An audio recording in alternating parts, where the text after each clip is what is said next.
corruption, response to, you know, an accumulation of power, nepotism, things like that. I'm not crazy about my president and vice president being married. I think that that makes us very vulnerable. But 72% of Nicaraguans voted for them, and who am I to say that that's illegitimate? They are in power because the vast majority of Sandinistas elected them. So that's a flaw. I think, in my personal opinion, that's a flaw. I think that there's a lot of corruption. The Sandinista government is not an oligarchic, the Frente is not an oligarchic party, and it jumped into the Western-style electoral rigged game, right? And it had to make pacts. It had to make pacts with the church, it had to make pacts with the oligarchy in order to be able to compete in this snake pit, basically. So they have made mistakes. I'm not saying that they're not real mistakes, but I'm saying also that let's not assume that this is an even field to play. We have never elected Ortega or any president since the Sandinista movement overthrew the dictatorship without the popular base.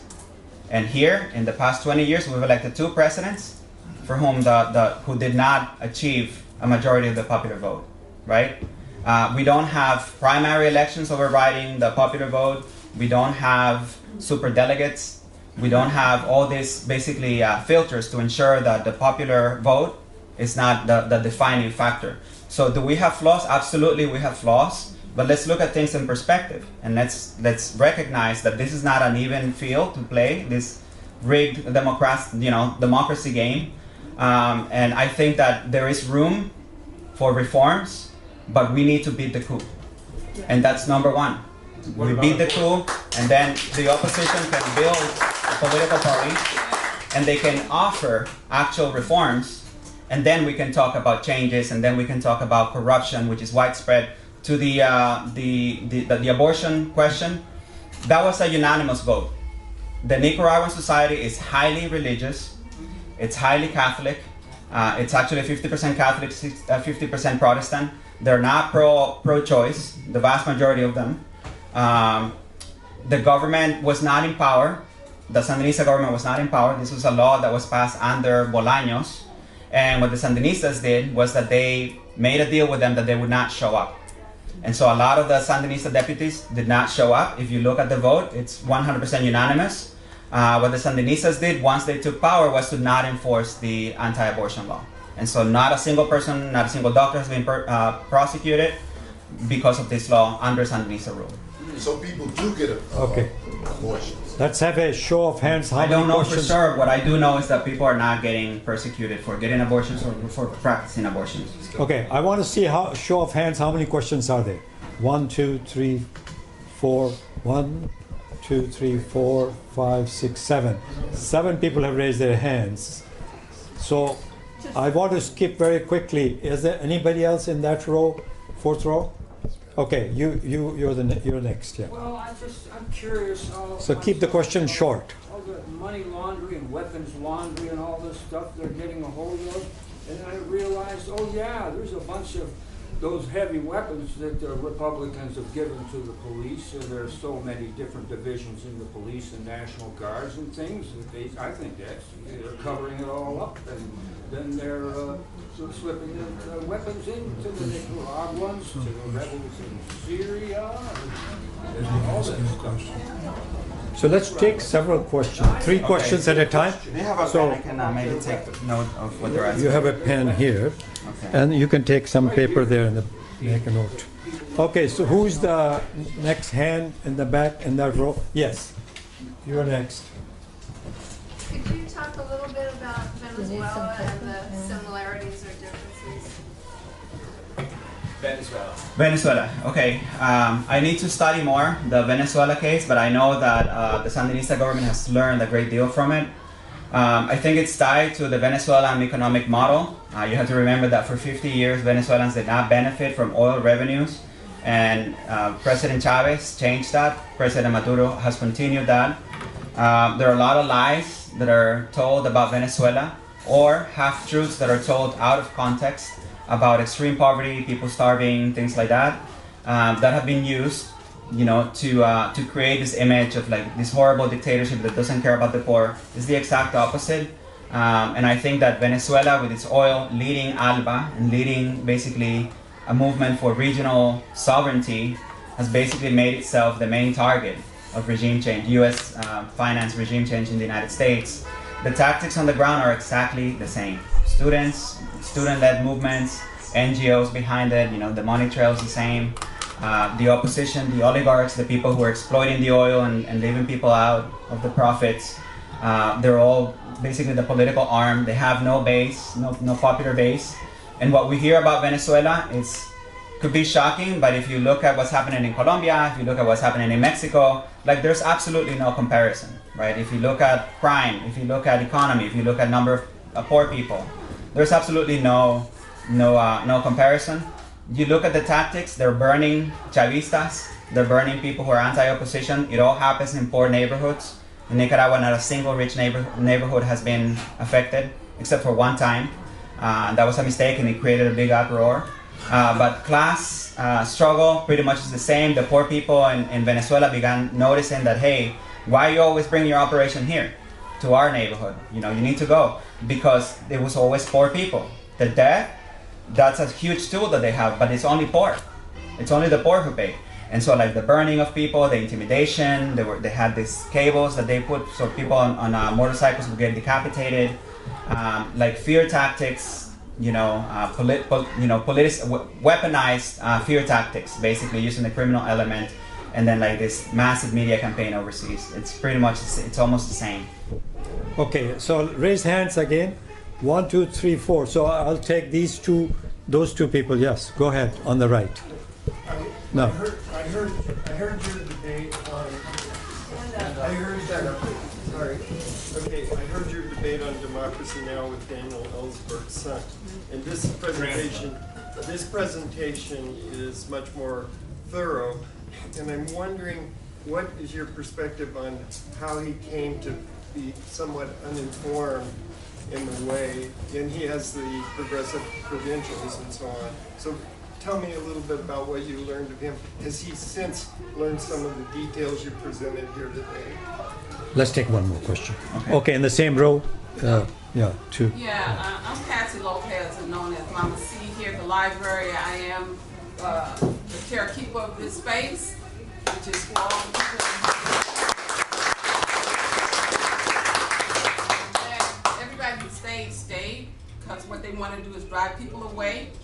And for the next time we have something like this, I would bring people from the black and brown community to stand up. Thank you. Because they think this is just only a white, older people. And, I said, fuck you a lot of times going in because I was ready to go get somebody. But I know that's not the solution, but I feel better. Part of the solution. But yeah, staying and being present and bringing other elements of the community so they can hear it. And my question is, have you been able to speak to many black and brown and Asian groups to really, to expose the hypocrisy that occurs here in this nation? And thank you. We love you for what you're doing. Thank you. Thank you.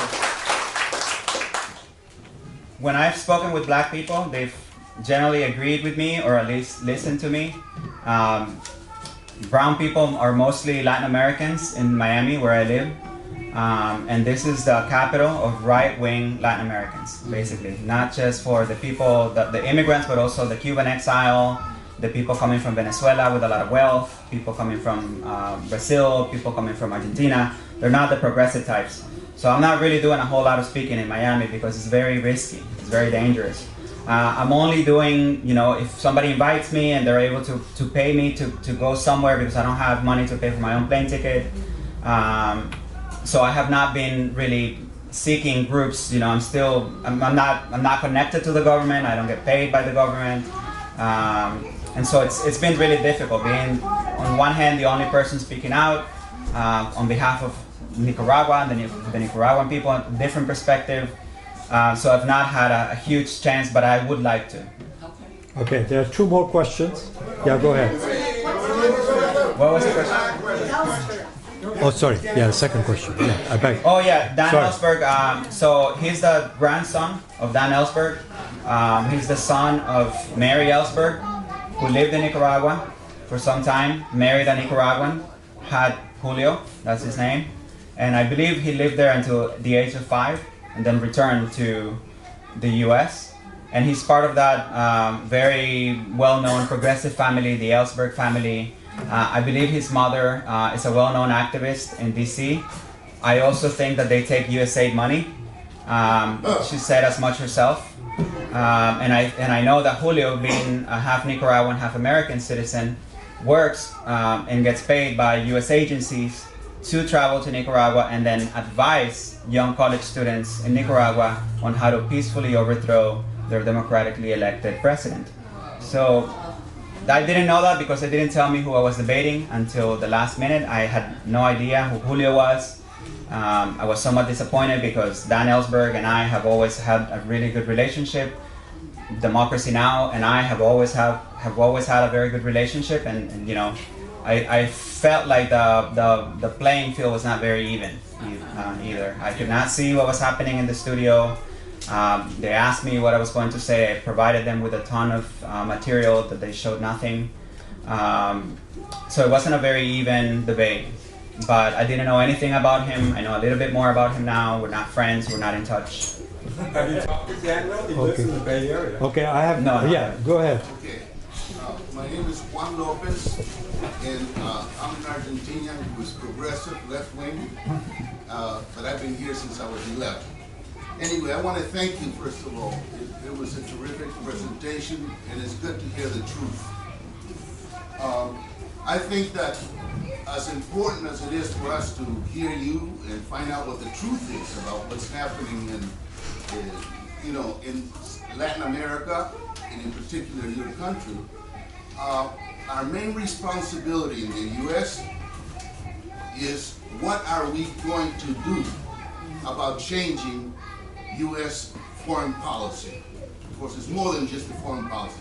And what are we going to do with it at this particular time when we have a Trump administration that you already alluded to some things that they're trying to do, and perhaps you can talk some more about it. But the most important thing to me is, what is our responsibility here? Is there any way that this struggle, as well as other struggles, in Latin America, can be linked to the midterm elections that we're having in 2018? And I guess that's it. I want to thank you very much. Really, I learned a lot. Do you want to take one more question? So let's take one more. Okay, one more question. After that, the two will be answered. Okay. We'll get two more. Yeah, okay. Yeah, go ahead. You go ahead. You're taking the question now? Thank you.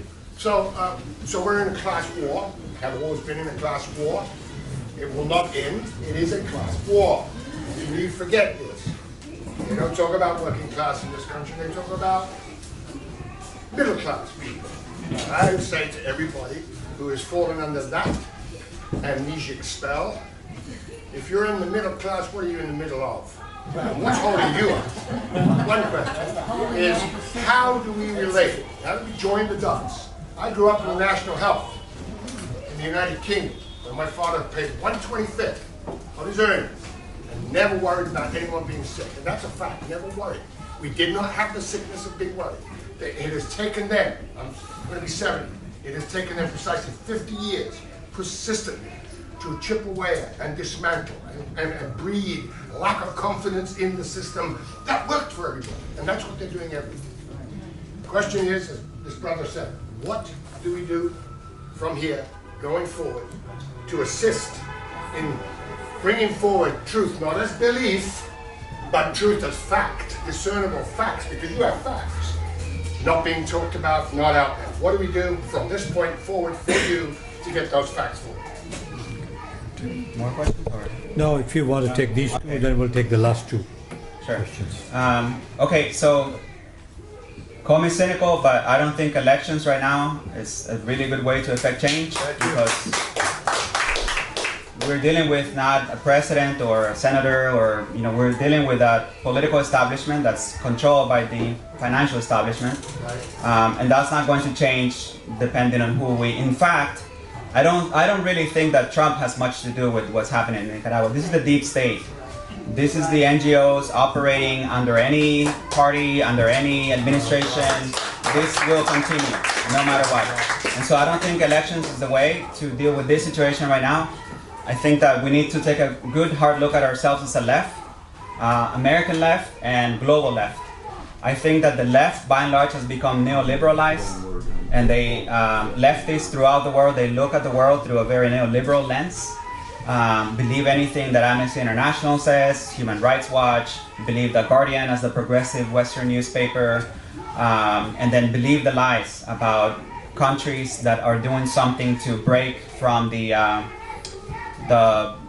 domination, Western power domination. We need to educate ourselves.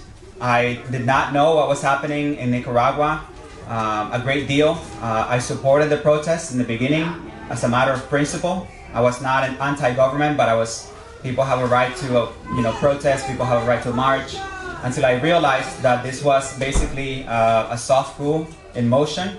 I realized that when I started seeing the first videos of massacres and whatnot, and they reminded me of videos of Syria, basically, that were doctored and highly manipulated. So we need to educate ourselves about the entirety of this entire operation and like how economic systems are behind regime change, and then start building solidarity movements internationally as well, because this isn't just about Nicaragua. Nicaragua is a stronghold for Latin America, but so is Venezuela, right?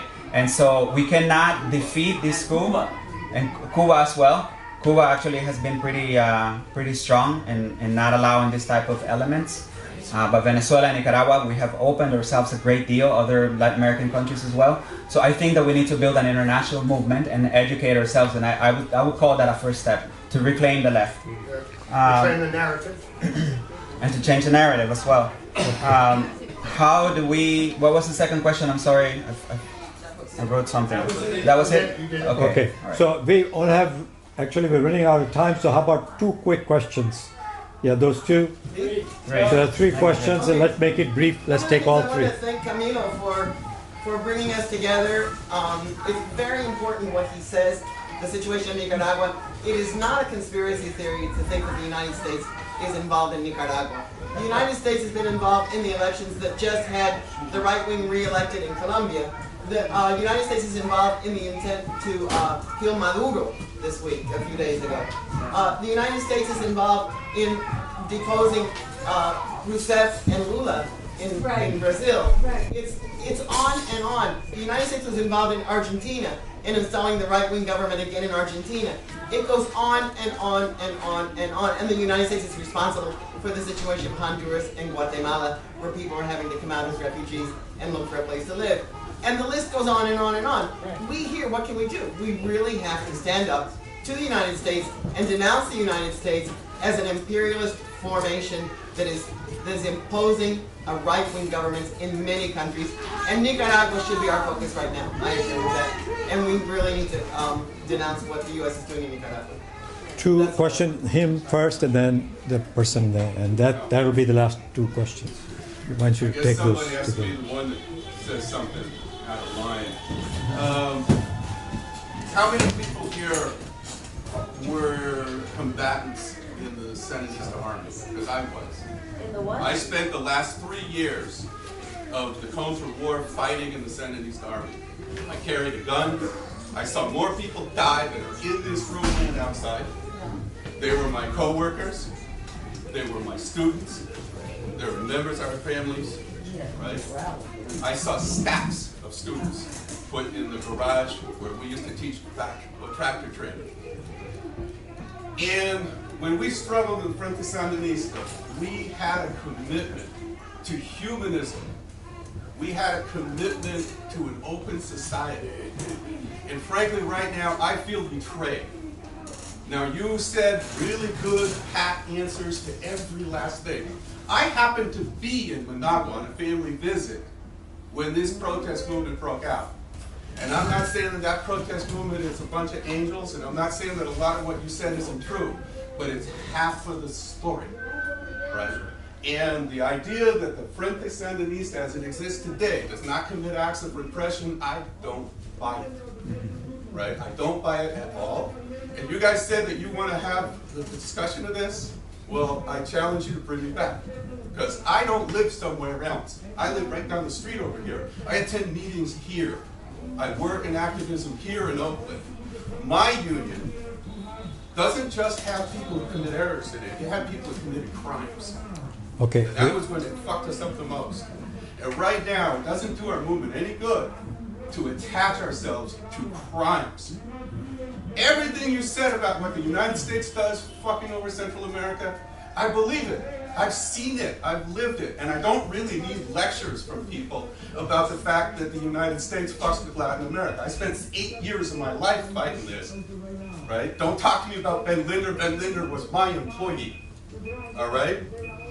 I don't want our movement to go down the primrose path. Okay, I think, can we finish it? Yeah, okay. One more question and then you can answer all three. That would be the last question. Yes, go ahead. Yeah, a couple of things. First off, I want to thank Camilo for being here this weekend, and I would like to join with the effort to bring him to the Bay Area. I think he offers a really important perspective, and I'm really happy to have been able to see and hear him this weekend, and so I want to thank and the organizers I want to thank as well. I want to just say one thing, another comment, and that is that I've seen 2 or 3 interviews with Ortega in the last month or so, and they're all online, and I really would invite people to try and take a listen, because he's very, very dispassionate and clear. He's not yelling and screaming, he's not, Yelling and screaming is good. It can get a little old sometimes, especially in a situation that Nicaragua is facing right now. And also, I also want to just say one other thing, and that is upcoming elections are enormously important for the people of this country and the people of this world. And we should not be driving wedges between building a movement and trying to guarantee the victory of progressive candidates in November and beating Trump at his own game. That's my opinion. Thank you. Again, thank you for you. All right. Well, thank you for your work with the Sandinista military. I thank you for that. You're right about the repression. There has been repression, and it's been a permanent feature of the Sandinista government. We have government-affiliated groups like the Sandinista Youth, for instance, who have come out to meet protesters of the government and have gotten into physical confrontations, and that is a valid criticism, in my opinion. It's never on the level of what we see in other Latin American countries, much less what we see in the US. So while I agree with you that this is something that has happened, these are usually young men and women who are poor, who benefit from public education, who benefit from universal health care, who go out to defend the wins of the revolution because they benefit from those wins, because they're poor. And so I'm not necessarily saying that they have no right to go out there and protest, but they need to be, doing so in a more political way. That there are other criticisms, like I said, that could be made of the Sandinista government.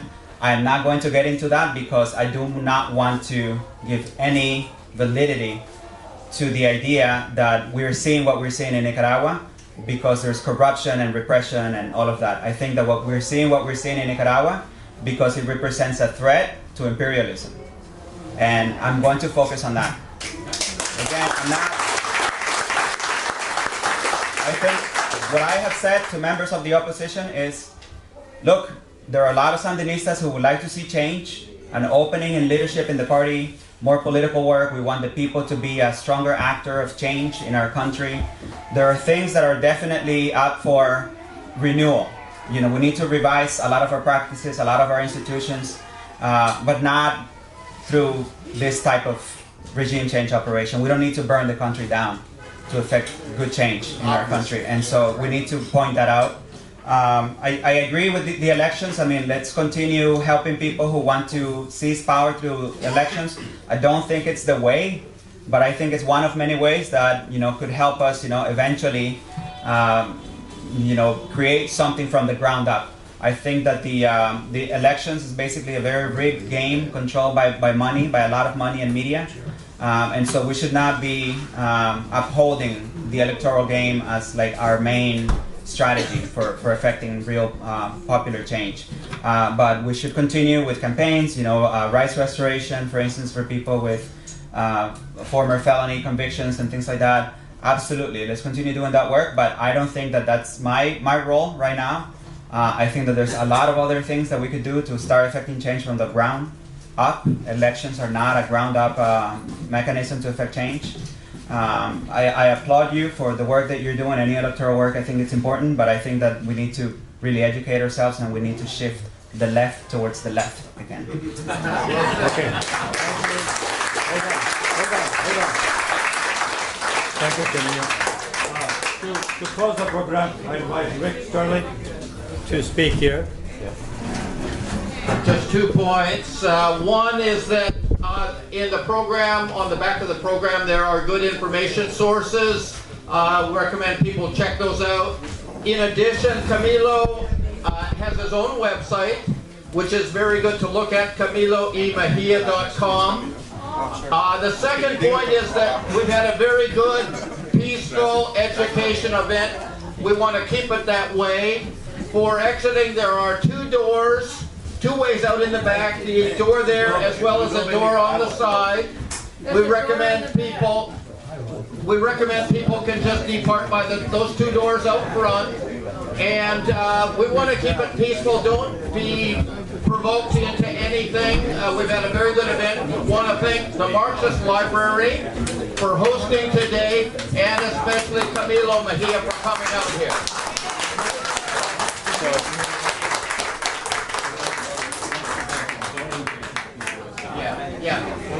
We recommend that people not engage with the protesters outside. Do not be provoked.